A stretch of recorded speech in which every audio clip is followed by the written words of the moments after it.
Terima kasih ya buat requestannya. Jadi sekalian aja.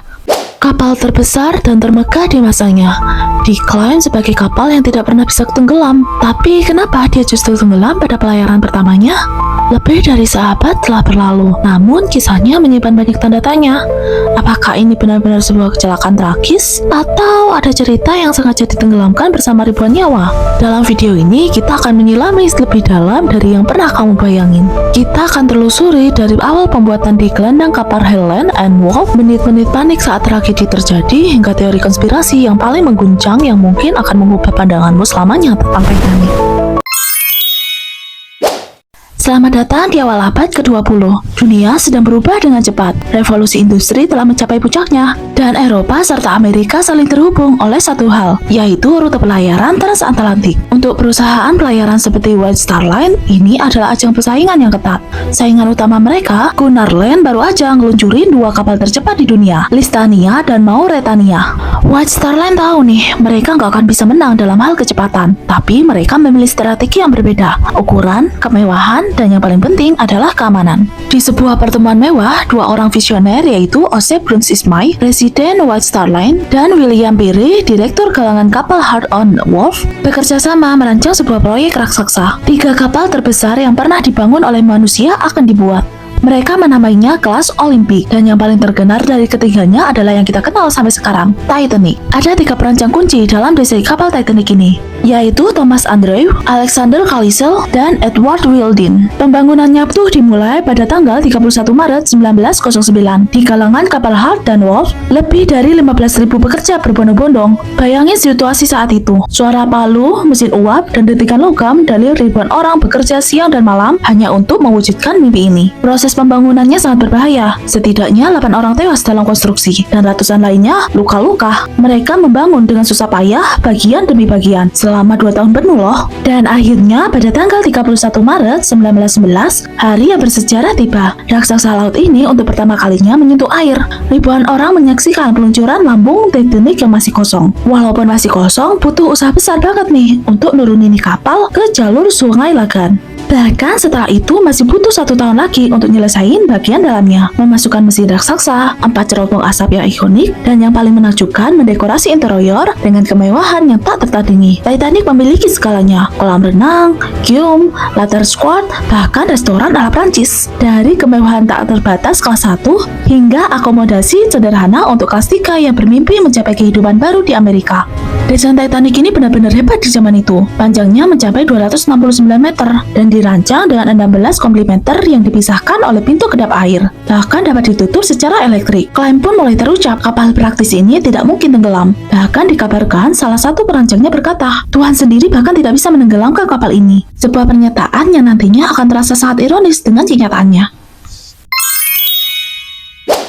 Cerita Titanic ini kayak film horor. Semua tanda-tanda bahayanya udah diperhatikan dari jauh-jauh hari. Permisi banget ya, kayak karakter utama film horor. Udah tahu di sana ada setan, tapi tetap aja disamperin. Ada beberapa tanda buruk yang mengejutkan sebelum pelayaran perdana Titanic. Yang pertama, setahun sebelum Titanic berlayar, kapal kakaknya Olympic nabrak kapal perang Inggris. Kecelakaannya itu serius banget, membuat Olympic harus diperbaiki di kala yang sama kayak tempat Titanic yang dibangun. Akibatnya, jadwal pembuatan Titanic jadi molor dan terburu-buru. Banyak yang bilang ini memang udah bertanda. Yang kedua, tahun 1998. 14 tahun sebelum Titanic tenggelam, seorang penulis bernama Morgan Robert menerbitkan novel berjudul The Watch of the Titan. Coba simak deh persamaannya. Nama kapal di bukunya itu Titan, hampir sama kayak nama Titanic. Sama-sama disebut tidak bisa tenggelam, sama-sama tenggelam karena nabrak gurun es, sama-sama di bulan April, sama-sama skocinya yang tidak cukup. Terlalu banyak kebetulan bukan? Seolah-olah ini bukan fiksi, tapi firasat yang tertulis hitam di atas putih. Yang ketiga, pemilik kapalnya sendiri, J.P. Morgan, yang pasti dapat kabin terbaik, tiba-tiba membatalkan keikutsertaannya. Alasannya sih karena dia sakit. Lalu ada juga Harry Ford, pendiri perusahaan mobil Ford, yang juga membatalkan tiketnya karena sakit. Kenapa ya orang-orang penting itu pada hilang tepat sebelum berangkat? Kenapa bisa gitu ya? Yang keempat ini lumayan unik. Jenny, kucing peliharaan di Titanic, tiba-tiba membawa anaknya turun dari kapal beberapa hari sebelum berangkat. Hal ini membuat Joan Moller, juru api utama kapal, memutuskan untuk turun dan terhindar dari kecelakaan. Dan yang terakhir, tepat pada hari keberangkatan 10 April 1912, saat Titanic meninggalkan Southampton, dia nyaris nabrak kapal SS New York. Daya hisap baling-baling Titanic yang sangat besar membuat tali tambang kapal New York putus dan nyaris menyebabkan tabrakan beruntun. Kapten Titanic, yaitu Kapten Smith, berhasil menghindarinya. Tapi bayangin, baru 5 menit berjalan hampir celaka. Banyak yang menganggap ini adalah peringatan terakhir yang diberikan oleh laut. Setelah insiden kecil dengan kapal SS New York, Titanic akhirnya melakukan perjalanan pertama menuju Cherbourg, Prancis, dan kemudian menuju Queenstown, Irlandia, untuk menjemput penumpang terakhirnya. Di Queenstown, naiklah para penumpang kelas 3, para imigran yang membawa mimpi besar tentang tanah harapan Amerika. Salah satu foto paling ikonik diambil di sini. Beberapa penumpang kelas 3 berdiri di geladak. Dengan latar belakang kapal yang perkasa, mereka sama sekali tidak tahu bahwa foto ini akan menjadi kenangan terakhir mereka yang sangat penuh sejarah. Dan akhirnya pada siang hari tanggal 11 April 1912, Titanic mulai bagian terpenting dari perjalanannya, menyeberang Samudra Atlantik yang luas dan dingin menuju New York. Perjalanan beberapa hari pertama sangat mulus, cuaca cerah, laut tenang, penumpang menikmati kemewahan, tapi di balik ketenangan itu mereka nggak sadar kalau bahaya udah datang mendekat. Perjalanannya tuh lancar, tapi mulai tanggal 12 April, kapal mulai menerima lebih dari 6 peringatan gunung es dari kapal lain. Peringatan ini tuh malah tertimbun di ruang radio karena operator radio Jack Phillips sangat sibuk mengirim pesan pribadi pada para penumpang kaya. Bahkan ketika mendapatkan peringatan dari kapal California yang cuma berjarak 10-20 mil, yang bisa aja jadi penolong mereka. Ditambah lagi kunci lemari binokular hilang, jadi para penglihat di menara pengawas hanya mengadakan mata telanjang aja. Bayangin, harus melihat gunung es di lautan gelap tanpa alat bantu. Bukan hanya itu, Kapten Smith tetap mempertahankan kecepatan penuh untuk membuat rekor waktu, walaupun tahu ini beresiko banget dalam pelayaran. Bahkan ketika mereka sadar dan mencoba mengelak, semuanya udah terlambat.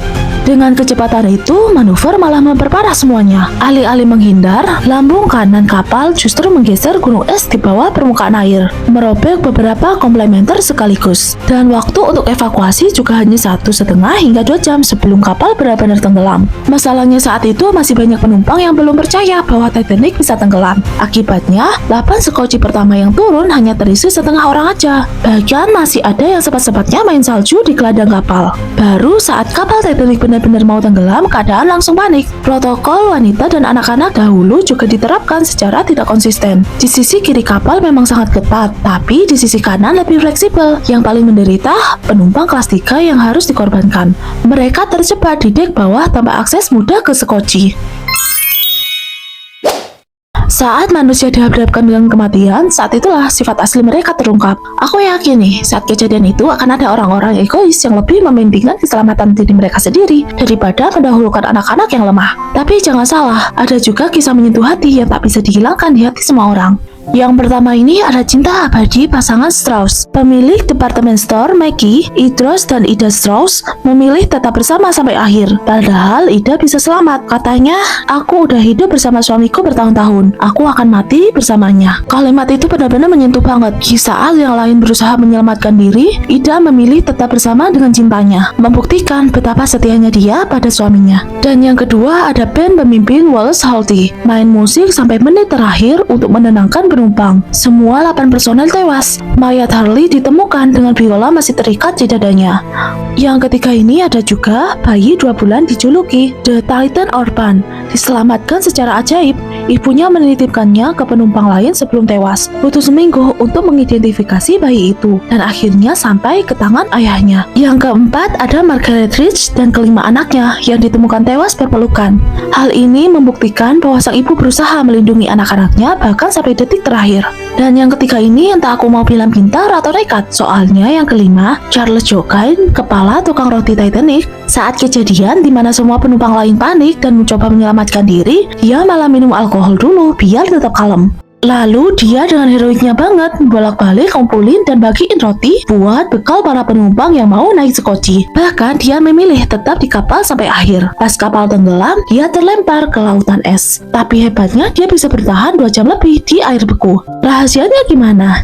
Dia tetap bergerak dan gak panik. Sementara orang lain tewas dalam 30 menit, dia selamat sampai ditolong sekoci. Karena sebelumnya dia mengonsumsi alkohol, tubuhnya jadi panas dan bisa bertahan di lautan yang beku sampai dia ditolong tertolong oleh sekoci. Ironisnya, sekitar 1.500 orang terjun ke air bersuhu minus 2 derajat Celcius. Dalam 15-30 menit saja, mereka udah tewas karena hipotermia. Jeritan minta tolong perlahan menghilang, diganti kesunyian paling mengerikan.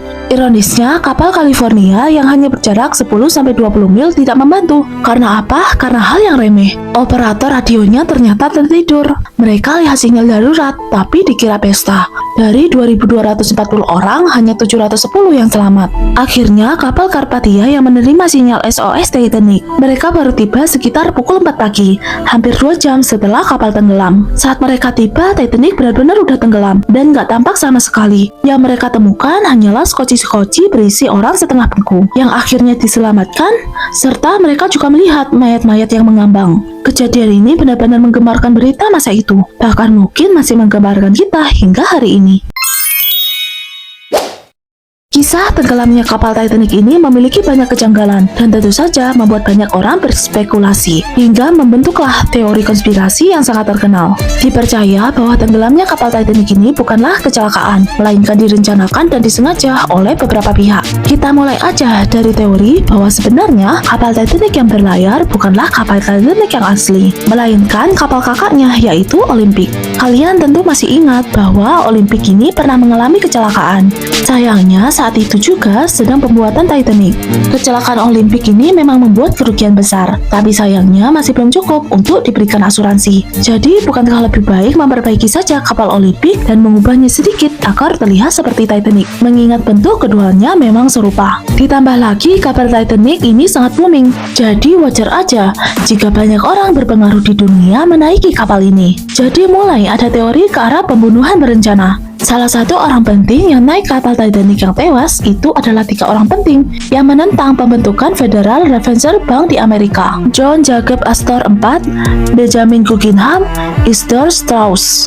Ada juga hal aneh tentang kunci lemari binokular yang hilang, menunjukkan Kapten Smith, orang yang juga mengemudi kapal Olympic saat terjadi kecelakaan, ditambah kecelakaan cerobos seperti menaikkan kecepatan mengingat dia adalah kapten berpengalaman. Apalagi dari kesaksian orang-orang yang selamat dari tragedi ini berkata bahwa kapal Titanic bukan terbelah menjadi 2, melainkan menjadi 4. Seakan memang sengaja dihancurkan dari dalam. Apalagi pemiliknya, JP Morgan, tiba-tiba turun tepat saat kapal ingin berangkat. Jadi jika ditarik garis besar, teori konspirasinya tuh gini, karena nggak mau rugi memperbaiki kapal Olympic, maka digantikanlah kapal Titanic dengan kapal Olympic yang serupa. Pemiliknya, JP Morgan, juga bekerja sama dengan Federal Reserve Bank buat menghabisi 3 tokoh yang menentang mereka. Sebabnya, dia turun tepat sebelum berangkat.